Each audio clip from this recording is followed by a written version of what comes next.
दोस्तों, आप सब कैसे हो? आई होप सो कि आप सब अच्छी होंगे। एग्जाम पॉइंट में आप लोग का स्वागत है। एग्जाम पॉइंट की तरफ से आप लोगों के लिए 67 बीपीएससी को लेकर मॉडल प्रैक्टिस सेट शुरू कर दिया गया है। काफ़ी सारे मॉडल प्रैक्टिस सेट करवा दिए गए हैं। आप लोग मेरे चैनल एग्जाम पॉइंट की प्लेलिस्ट में जाके देख लीजिएगा, आप लोग को बहुत ज़्यादा फायदा होगा, क्योंकि जितने भी मैंने मॉडल प्रैक्टिस सेट करवाए हैं बहुत सारे फैक्ट्स में अटैच करके मैं समझाती चली हूँ, ताकि आप लोग को कोई भी प्रॉब्लम कहीं से क्रिएट ना हो सके। तो मॉडल प्रैक्टिस सेट 3 चल रहा था, जिसमें 120 क्वेश्चन तक कंप्लीट करवा दिया गया था। आज मैं उसका आगे के क्वेश्चन बताऊंगी 150 तक, यानी 30 क्वेश्चन आज मैं आपको बताने वाली हूँ।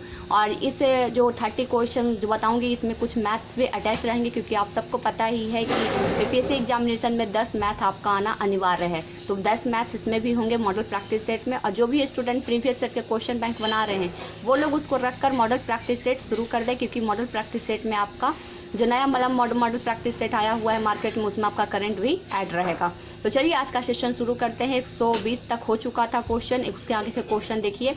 तो 121 में पूछा गया है। तो देखिए सबसे पहले ये आपके आ गया है आपका पॉलिटी के क्वेश्चन आ गया कि भारत के प्रथम भारतीय गवर्नर जनरल कौन थे? प्रथम भारतीय, यहाँ ध्यान दीजिएगा, प्रथम भारतीय गवर्नर जनरल आपसे पूछ रहा है। तो प्रथम भारतीय गवर्नर जनरल जब भी आपसे पूछा जाएगा तो सी राजागोपालाचारी थे। सी राजागोपाल प्रथम और अंतिम भारतीय गवर्नर जनरल रहे हैं, तो इसको ध्यान रखिएगा। अब चलिए उसके आगे अगला क्वेश्चन देखिए, बहुत ही इंपॉर्टेंट क्वेश्चन है ये कई बार एग्जामिनेशन में आ चुका है, बहुत ही हाईलाइटेड है बीपीएससी और अदर स्टेट पीसीएस एग्जामिनेशन के लिए। उसके अलावा यूपीएससी के भी हाईलाइटेड क्वेश्चन है ये। तो देखिए पूछा जा रहा है कि सती प्रथा को कब निषेध किया गया था? देखिए सती प्रथा का निषेध कब किया गया? सती प्रथा का आपको पता है विलियम बेंटिक और राजा राम मोहन राय के द्वारा मिलकर सती प्रथा को निषेध किया गया था। कब किया गया था? तो देखिए इसका जो सही आंसर हो जाएगा ऑप्शन सी, 1829 के टाइम पे राजा राम मोहन राय और विलियम बेंटिक, जिसको आधुनिक भारत के निर्माता भी कहा जाता है राजा राम मोहन राय को, और उन्हीं के द्वारा ये सती प्रथा को समाप्त कर दिया गया था। अब देखिए उस 123 में पूछा जा रहा है कि बटरफ्लाई संबंधित है। तो देखिए बटरफ्लाई, यहाँ पे ध्यान दीजिएगा, बटरफ्लाई किससे संबंधित है? घोड़दौड़ से, निशानेबाज से, तैराकी से, क्रिकेट से। तो 123 का जो सही आंसर हो जाएगा मैं आपको बता देती हूँ ऑप्शन सी, तैराकी, बटरफ्लाई। आप देख रहे हैं नाम से थोड़ा सा पता चल रहा है कि बटरफ्लाई किससे संबंधित होगा, तो बिल्कुल तैराकी से होगा। अब देखिए इसमें क्वेश्चन आके आपके एशियंट हिस्ट्री से क्वेश्चन आपका पूछा गया है 124 में कि पूरा पाषाण काल में आदि मानव के मनोरंजन के साधन थे। तो देखिए पूरा पाषाण काल में मनोरंजन को साधन थे, तो शिकार करना था, शिकार करना, जुआ, घुड़सवारी, संगीत नहीं बल्कि शिकार करना था। देखिए जो पूरा पाषाण के लोग थे, उन्हें जो मनोरंजन का साधन था पशु पक्षियों को झगड़ा करवाना था। खास करके उस टाइम के अकॉर्डिंग अगर पशु पक्षी हुआ करते थे तो कुत्ते और उसके बाद मुर्गे वगैरह हुआ करते थे, उन सभी में झगड़ा करवाना होता था और शिकार करना इनका मनोरंजन का साधन था। तो इसको भी ध्यान रखिएगा। और पूरा पाषाण काल के जो बर्तन होते हैं जो मिट्टी के बने हुए लाल होते हैं, उसे मिड भांड कहा जाता है, इसको भी ध्यान रखिएगा। अब चलिए 125 में पूछा जा रहा है कि यदि किसी कमरे में रेफ्रिजरेटर को खुला छोड़ दे तो क्या होगा? रेफ्रिजरेटर यानी फ्रिज। तो देखिए इसमें बोला जा रहा है कि किसी कमरे में रेफ्रिजरेटर को खुला छोड़ देगा तो क्या हो जाएगा? कमरा धीरे धीरे गर्म हो जाएगा, ठंडा हो जाएगा, कोई प्रभाव नहीं पड़ेगा, रेफ्रिजरेटर जल जाएगा। ये उपयुक्त में से कोई भी नहीं, उपयुक्त में से एक से अधिक। तो देखिए इसका जो 125 का जो सही आंसर हो जाएगा ऑप्शन ए हो जाएगा, कमरा धीरे धीरे गर्म हो जाएगा। बिल्कुल रेफ्रिजरेटर क्या अंदर की ओर रहता है, अंदर में वो ठंडा रहता है, लेकिन जैसे ही बाहर तो गर्म हवाएं फेंकती है, इसलिए कमरा ठंडा नहीं बल्कि वो गर्म हो जाएगा। इसको ध्यान रखिएगा। अब देखिए जैसा कि मैंने आपको कहा था कि 10 क्वेश्चन आपके मैथ्स पे रहेंगे, तो मैथ के क्वेश्चन यहाँ देख लीजिए। आपने अगर अच्छे तरीके से 10th या 9th के अच्छे से मैथ पढ़े होंगे तो उसी लेवल के मैथ्स आपको बीपीएससी एग्जामिनेशन में पूछा जाता है। बहुत ही ज़्यादा हार्ड मैथ्स नहीं पूछे जाते हैं। 1 से 2 बार आप अच्छे तरीके से प्रैक्टिस कर लीजिएगा, आपका मैथ 10 में से कम 8 तो पक्का सही हो जाना है। तो देखिए 126 में पूछ रहा है कि निम्नलिखित में से देखिए चिन्ह को स्थान पर क्या आएगा, यानी कि क्वेश्चन मार्क पर क्या आएगा? देखिए दिया हुआ है, इसका जो सही आंसर 126 का हो जाएगा मैं आपको बता देती हूँ। इसका हो जाएगा ऑप्शन ए। इसको आप कॉपी में उतार कर अच्छे तरीके से सॉल्व कर लीजिएगा, तब आपको अच्छे से यहाँ पे आ जाएगा। फिर देखिए 127 में पूछा गया है कि राजीव को किसी परीक्षा में 20% अंक मिले और वह 24 अंकों के अनुत्तीर्ण हो गया, तथा अरविंद 45% अंक मिले, वह 26 अंक से उत्तीर्ण हो गया। परीक्षा में उत्तीर्ण होने वाले कितने प्रतिशत के अंक हैं? देखिए प्रतिशत से क्वेश्चन पूछा गया है, प्रतिशत को ध्यान रखिएगा। फिर उसके बाद एक आप लॉस और प्रॉफिट आता है, उसको भी ध्यान रखिएगा। एक आपका स्पीड और टाइम से क्वेश्चन पूछा जाएगा, और एक आपका आयु से क्वेश्चन पूछा जाता है, यानी कि आपका एक डिस्टेंस वगैरह से क्वेश्चन पूछा जाएगा और एक टाइम टेबल से क्वेश्चन पूछे जाते हैं। ये सारे को आप अच्छे तरीके से कवर कर लीजिएगा चारों टॉपिक को, तो आपका क्वेश्चन इजीली बन जाएगा मैथ का। तो 127 का जो सही आंसर हो जाएगा मैं आपको बताती हूँ ऑप्शन सी 32। मैंने आंसर बता दिया है, इसको अच्छे तरीके से सॉल्व करके अपने कॉपी में बना लीजिएगा। चलिए 128 में देखिए क्या पूछा जा रहा है। किसी छात्र को किसी संख्या का 1/15 करने को कहा गया, परंतु उसने 1/3 कर दिया, जिसका उत्तर पहले की तुलना में 16 अधिक आया। संख्या ज्ञात कीजिए। तो संख्या ज्ञात करने के लिए बोला जा रहा है, तो इसका 128 का सही आंसर ऑप्शन सी हो जाएगा। अब चलिए आगे देख लीजिए। आगे क्वेश्चन देखिए, इसमें पूछा जा रहा है कि 8,000 रुपये का 3 वर्ष में साधारण ब्याज, देखिए जैसे कि मैंने आपके कहा था प्रॉफिट और लॉस से आएगा, तो देखिए ब्याज तथा चक्रवृद्धि ब्याज के अंतर 61 रुपया है, तो ब्याज की दर क्या होगी। तो ब्याज की दर पूछा जा रहा है, तो 129 का सही आंसर ऑप्शन ए होगा।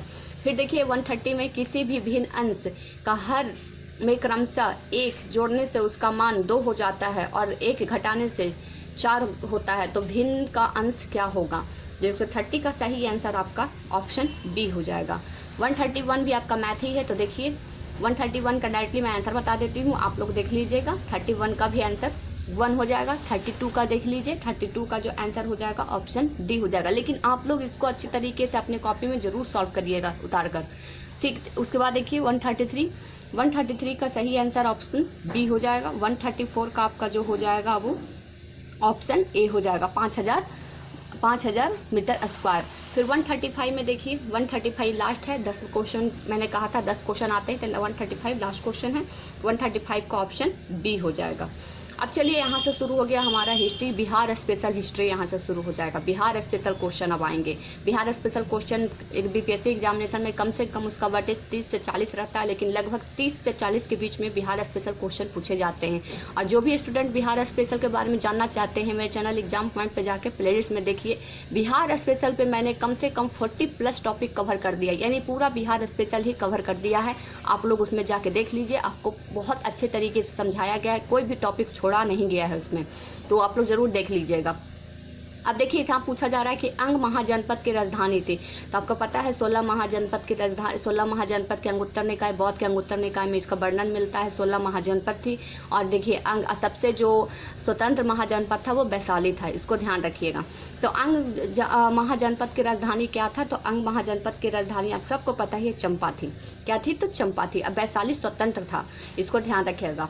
अब आगे चलिए, उसके बाद कि पटना, बिहार का पटना तथा गया जिला किस महाजनपद से सम्मिलित है। देखिए महाजनपद से फिर से क्वेश्चन पूछा गया है।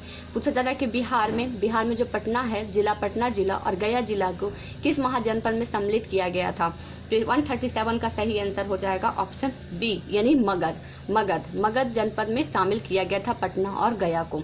फिर देखिए आ गया मगध महाजनपद की राजधानी थी, तो बिल्कुल मगध महाजनपद की राजधानी थी। ऊपर वाला क्वेश्चन अगर आप अच्छे से देखे होंगे तो इसका आंसर आप लोग को ज्ञात हो गया होगा। तो 138 का सही आंसर हो जाएगा ए, गिरिवर्ज जिसको राजगीर के अभी नाम से जाना जाता है। 139 में देखिए कि 1857 के विद्रोह के नेतृत्व बिहार से किसने किया था। 1857 की क्रांति का वीडियो बहुत जल्द आप लोग के लिए आएगा, अलग से एक आएगा टॉपिक, हैंड रिटन नोट्स में आएगा मेरा। पूरे के पूरे जितने भी उसमें मैं बताऊंगी, सारे के सारे क्वेश्चन आपको उसमें बना दिया जाएगा, ताकि आप लोग का एग्जामिनेशन में कहीं से भी क्वेश्चन 1857 की क्रांति से नहीं छूटेगा। तो 5857 की क्रांति बैरकपुर से शुरू हुई थी। आपको पता है किस वजह से, क्योंकि गाय की चर्बी वाले कारतूस को काटने से मना कर दिए थे, इसलिए 1857 की क्रांति हुई थी। तो 1857 के जो विद्रोह बिहार के किसने नेतृत्व किया था, तो बिहार से नेतृत्व करने वाले कौन थे, तो कुंवर सिंह थे। कुंवर सिंह, तात्या टोपे वो कानपुर से थे, तो इसको ध्यान दीजिएगा। 1857 क्रांति बिहार से नेतृत्व करने वाले व्यक्ति थे कुंवर सिंह थे। और कुंवर सिंह का जो उपनाम दिया गया, यानी कि इनको एक और नाम दिया गया, तो वीर कुंवर सिंह कहा गया। अब चलिए उसके बाद देखिए, कुंवर सिंह 1857 के विद्रोह के नेतृत्व किस प्रांत में किए थे। 1857 की क्रांति में तो बिहार से हिस्सा लिए थे, नेतृत्व किए थे, लेकिन किस प्रांत से किए थे। यहाँ आपसे प्रांत का क्वेश्चन पूछा रहा है, किस प्रांत से, पंजाब, बिहार, बंगाल, महाराष्ट्र। तो 140 का सही आंसर हो जाएगा ऑप्शन सी, बिल्कुल बिहार से, क्योंकि बिहार का नेतृत्व कर रहे थे तो बिहार से ही होगा। अब देखिए उसके बाद 141 में पूछा जा रहा है कि गंगा नदी के दक्षिण भाग में फैले बिहार का क्षेत्र कहा जाता है। जैसे कि मैंने आपको बताया था कि गंगा नदी बीचों बीच से बहती है, बिहार के ऊपर वाले भाग को उत्तरी बिहार, नीचे वाले भाग को दक्षिणी बिहार कहा जाता है। तो देखिए वहाँ से दक्षिण भाग यानी कि नीचे की ओर दक्षिण की भाग में फैले बिहार का क्षेत्रफल को क्या कहा जाता है। तो देखिए 141 का जो सही आंसर हो जाएगा मैं आपको बताती हूँ, वो कहा जाता है आपका दक्षिण का पठार। दक्षिण का पठार में कौन कौन है, तो झारखंड है, झारखंड दक्षिण के पठार में, छोटा नागपुर का पठार दक्षिण के पठार में आता है, तो इसको ध्यान दीजिएगा। तो दक्षिण में क्या है, दक्षिण भाग में आपका क्या है, दक्षिण का पठार है और दक्षिण बिहार हो जाएगा। और नीचे से और देखिए उत्तर से आने वाली नदियां हैं बिहार के, वो हो जाएगा कोसी, आपका गंडक, बूढ़ी गंडक, घाघरा, इस सारे के सारे ऊपर की आने वाली नदियां, यानी उत्तर से आने वाली नदियां हैं। और दक्षिण से जो आने वाली नदियां सोन, फल्गु, कर्मनासा, ये सारे के सारे जो हैं वो दक्षिण बिहार की नदियां हैं। और कोसी नदी को बिहार का शोक नदी के नाम से भी जाना जाता है, इसको ध्यान रखिएगा। और नेपाल में उसे सतकौसी के नाम से भी जाना जाता है। बिहार के नदियों पे भी वीडियो बना हुआ है, आप लोग देख लीजिएगा, मैंने मैप के अकॉर्डिंग उसमें बताया है।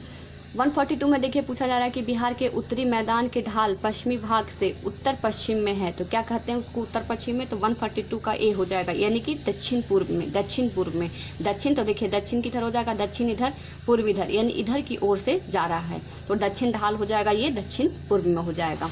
अब चलिए 143 में देखिए क्या पूछा जा रहा है कि बिहार के उत्तर पूर्व भाग के ढाल को उत्तर में है, तो क्या है उत्तर में, तो 143 का जो सही आंसर हो जाएगा ऑप्शन सी, दक्षिण है, उत्तर पूर्व। जैसे कि मैंने आपको बताया तो ये हो जाएगा उत्तर और यहाँ पूर्व, तो ये दक्षिण हो जाएगा। अब आपके देखिए बिहार के पूर्वी भाग की अपेक्षा पश्चिम भाग की ढाल है, तो पश्चिमी भाग का ढाल क्या है पूर्वी भाग की अपेक्षा, तो 144 का सही आंसर हो जाएगा आपका बी, यानी कि अधिक है। यानी कि बिहार के जो पूर्वी भाग है, यानी कि इस ओर वाला भाग है, जैसे कि मान लीजिए इस ओर वाला भाग है, उस भाग के अपेक्षा पश्चिमी वाला भाग जिधर उत्तर प्रदेश की सीमा लगती है वो ज़्यादा अधिक है। पूर्वी में पश्चिम बंगाल, दक्षिण में आपका नेपाल, उत्तर में नेपाल और दक्षिण में झारखंड हो जाएगा। तो जो उत्तर प्रदेश तरफ जो लग रही है उसके ज़्यादा भार है। अब देखिए उसके बाद 145 में पूछा गया है कि राज्य में राष्ट्रपति शासन भारतीय संविधान के किस अनुच्छेद के अंतर्गत लागू किया जाता है। देखिए राज्य में राष्ट्रपति शासन, तो देखिए तीन आपातकालीन लगाया गया है, 352, 56 और 60। तो 52 आपको राष्ट्रीय आपातकाल, फिर देखिए 56 में आ जाएगा राष्ट्रपति शासनकाल जो राज्यों में लगाया जाता है या राज्यों के किसी एक सीमांत में भी लगाया जा सकता है। और उसके बाद 360 अनुच्छेद 360 ये होता है वित्तीय। तो देखिए 352 वाला है वो 3 बार लग चुका है, 356 वाला ये लगते ही रहता है, अभी कोरोना में भी लगा था, सभी बंद कर दिए गए थे। लेकिन 360 है जो वित्तीय, यानी कि अगर देश में पैसे की कमी हो जाएगा तब वित्तीय आपातकाल लगेगा, लेकिन ये अभी तक कभी भी नहीं लगा है। तो ध्यान दीजिएगा, राष्ट्रीय आपातकाल के 3 बार लगा है, राष्ट्रपति आपातकाल लगते रहता है, और अनुच्छेद 360 जो वित्तीय आपातकाल वो अभी तक कभी नहीं लगा है। तो इसमें क्या हो जाएगा, इसका आंसर हो जाएगा 356, क्योंकि इसमें क्या पूछ रहा है, राष्ट्रपति शासन। राष्ट्रपति शासन अगर किसी राज्य में लगाया जाता है तो मैं बता देती हूँ, सबसे बड़ा इसमें जो मुख्य किरदार निभाते हैं वो राज्यपाल निभाते हैं, क्योंकि राज्यपाल होते हैं वो केंद्र के एजेंट के रूप में काम करते हैं। राज्यपाल के कहने पर भी कई राज्यपाल ऐसे होते हैं कि अपनी चीज़ों को शामिल करने के लिए वो राष्ट्रपति के सामने ये प्रस्ताव रखते हैं कि उस राज्य में राष्ट्रपति शासन लगा दिया जाए। और जब राष्ट्रपति शासन किसी राज्य में लग जाएगा तो वहाँ का जितनी भी चीज़ है, यानी कि जितने भी क्रय विक्रय हर चीज़ वो केंद्र के हाथों में चल जाएगा, वो बिल्कुल केंद्र के हाथ के गुड़िया बन जाएगा वो राज्य, और कोई भी काम केंद्र के बिना वो पूछ के नहीं कर सकता। और जो राष्ट्रपति आपातकाल है ये सब जो जितने भी लगते हैं वो 6-6 महीने करके लगाए जाते हैं, यानी कि पहले 6 महीने के लिए या 6 महीने से पहले भी खत्म किया जा सकता है उनको, लेकिन कौन करेंगे, तो राष्ट्रपति ही करेंगे। राष्ट्रपति का अनुमोदन अनिमोदन दोनों से ही राष्ट्रपति के द्वारा ही किया जाता है। ये राष्ट्रपति शासन को भी मैंने बहुत अच्छे तरीके से बताया है, आप लोग देख लीजिएगा, मैंने अभी यहाँ पे भी बहुत सारा कुछ बता दिया आप लोग के लिए। तो ध्यान दीजिएगा, राष्ट्रपति शासन 356 के अंतर्गत आता है भारतीय संविधान में। अब देखिए 146 में पूछा जा रहा है कि जूल लेंस क्या होता है। तो जूल लेंस क्या होता है, तो 146 का जो सही आंसर हो जाएगा मैं आपको बता देती हूँ, ऑप्शन बी हो जाएगा। यह एक परिवर्ती फोकस से दूरी वाला लेंस होता है। अब आगे देखिए 47 पूछा जा रहा है कि निम्नलिखित में से किसको मॉस गैस कहते हैं। ध्यान दीजिएगा, मॉस गैस, तो इसका फार्मूला पूछा जा रहा है, तो मॉस गैस कौन होता है, तो ऑप्शन बी, यानी कि CH4 को मॉस गैस कहा जाता है। अब आगे देखिए रासायनिक दृष्टि से चूने का पानी होता है। तो देखिए चूने का पानी क्या होता है, उसमें क्या रासायनिक प्रक्रिया होती है। तो 148 का सही आंसर हो जाएगा calcium hydroxide hydroxide, hydroxide calcium hydroxide है, चूने का पानी का होता है। अब आगे देखिए, ये क्वेश्चन आपके बिहार स्पेशल से है कि थावे का तीर्थ स्थल कहाँ स्थित है। ये बहुत ही हाईलाइटेड है बीपीएससी का बिहार स्पेशल से क्वेश्चन, कई बार एग्जामिनेशन में क्वेश्चन पूछा जा चुका है। आप प्रीवियस के क्वेश्चन बैंक आपके पास है, पलट के देख लीजिए, आपको पता चल जाएगा। तो ये जो 140 है ये बहुत ज़्यादा पूछा गया। तो थावे का जो तीर्थ स्थल कहाँ है, तो थावे का तीर्थ स्थल मैं आपको बताती हूँ गोपालगंज में है। गोपालगंज कहाँ है, तो बिहार का 38 जिला में से एक हिस्सा है गोपालगंज।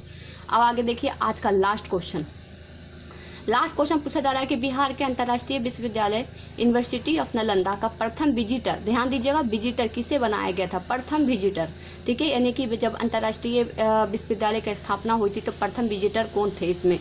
तो देखिए 153 का हो जाएगा option D, APJ Abdul Kalam.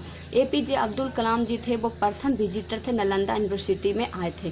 तो ये बहुत इंपॉर्टेंट क्वेश्चन है, इसको आप कॉपी में कहीं भी मेंशन कर लीजिए, क्योंकि कई बार ऐसे क्वेश्चन आपको देखने को भी नहीं मिलेंगे। यहाँ तक कि लूसेंट बुक में भी इसको मेंशन किया गया नहीं है, बिहार स्पेशल बुक में भी नहीं किया गया है, क्योंकि मैंने बिहार स्पेशल बुक बहुत अच्छे तरीके से आप लोग के लिए करवाया है, खुद भी पढ़ा है तो नहीं है, इसीलिए इस क्वेश्चन को आप लोग जरूर नोट डाउन कर लीजिएगा कि बिहार में जो अंतर्राष्ट्रीय विश्वविद्यालय यूनिवर्सिटी ऑफ द नालंदा खुला था उसमें प्रथम विजिटर कौन थे, तो एपीजे अब्दुल कलाम थे। तो आज जो मैंने आपको बताया 120 से लेकर आपको सेट प्रैक्टिस 3 जो चल रहा था, कि देखिए सेट प्रैक्टिस 3 चल रहा था, उसमें मैंने आपको से 67 बीपीएससी से डीपीओ के लिए उसमें 120 से लेकर 150 तक जो क्वेश्चन बताया मैंने, बहुत ज़्यादा इंपॉर्टेंट है। आगामी जो आने वाले एग्जामिनेशन है 67 बीपीएससी से डीपीओ या अदर स्टेट पीसीएस एग्जामिनेशन या बिहार स्पेशल एग्जामिनेशन, सभी के लिए बहुत ज़्यादा इंपॉर्टेंट है ये। तो चलिए फ्रेंड्स, आज के लिए बस इतना ही, फिर इसके नेक्स्ट वीडियो नए क्वेश्चन के साथ आपसे मुलाकात होगी। Thank you so much.